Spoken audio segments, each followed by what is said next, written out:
Ivan je pobednik ove trke, Kristijan je drugi, a Iva i Ana su rešile da je preskoče, ostale su na startu. Ivana, izvoli.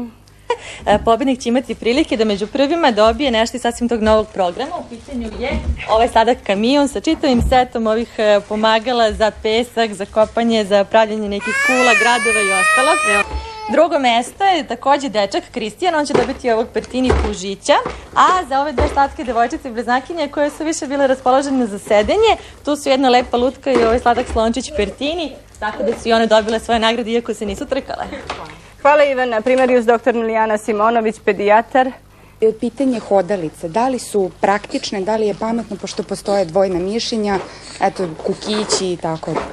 Hodalice sigurno jesu praktične, ali se ne savetuju.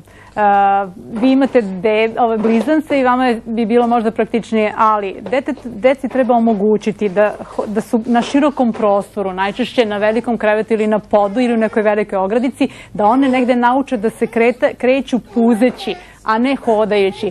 Znači, hodalicu samo onda kad baš nemate gde da ostavite dete na trenutak pa spustite u hodalicu jer ona je stabilna, ali u principu ih puštate na pod, da one osmisle pokret, da to bude puzenje i da eventualno se uz neki krevet ili uz neku fotelju rashodavaju.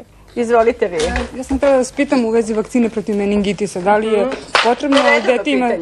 Da, redovno pitanje. Ta vakcina je ušla u program svakodnevnih vakcina, obaveznih vakcina i dobili smo čak i vakcine. Ranije su roditelji morali da kupuju tu vakcinu, sad smo ih dobili. Znači od navršenog 2 meseca pa nadalje vakcina protiv meningitisa je redovna.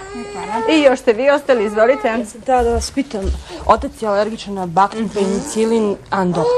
Koliko su verovatnoće da je ibrufen? Postoji verovatnoća, ali bi bila velika šteta da mi dete lišimo recimo tako dobrih antibiotika samo zbog toga što je otac alergičan. Treba svakako naglasiti kad bude dobio antibiotik da postoji alergija u porodici i prosto davati oprezno ako se tako alergija pojavi i isključiti. Znači ne treba a priori odbaciti, ali verovatnoća postoji zbog genetske sličnosti na kraju. Hvala vam.